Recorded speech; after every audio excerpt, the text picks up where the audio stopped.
Hello mga ka-Mary and Outskirt Iceland, good morning. So guys, update lang, ganito yung weather. Nagising ko kanina, super windy, grabe ang lakas, halos wala ka nang makita sa labas.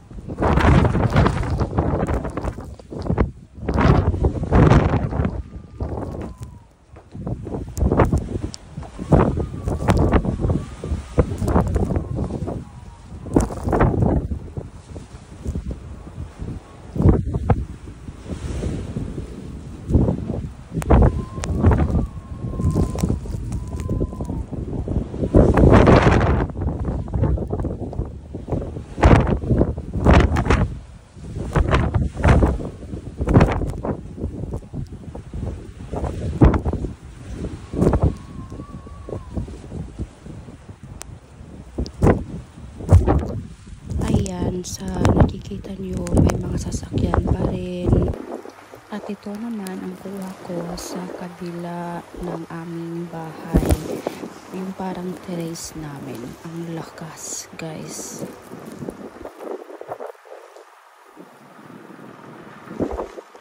wala nang halos nakikita, at saka yung driver na nag-scrape ng mga daanan para makamove yung mga sasakyan na hindi na halos gumagalaw kasi nga dahil sa hangin at saka sa smoke.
Oh my God, kawawa yung husband.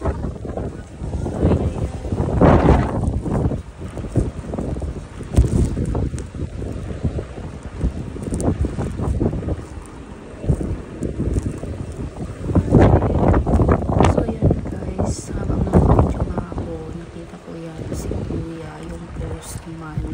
Grabe, kahit ganyang weather, kaya pa rin niya mag-drive, super slide pa naman yung halos wala ka nang makita, pero grabe yung dedication nila para lang mag-deliver ng mga pros sa bahay-bahay ay ginagawa pa rin niya. Salute ko yan. At ayan na mga guys, yung sitwasyon after ng ilang minutes. So parang walang nangyari, 'di ba? Pero tingnan niyo yung window namin, punong-puno ng snow, wala ka nang halos makita sa loob. At saka yung mga kids balik na sa labas sa paglalaro, yung mga may time na para lumabas. Yun lang. Bye. Thank you.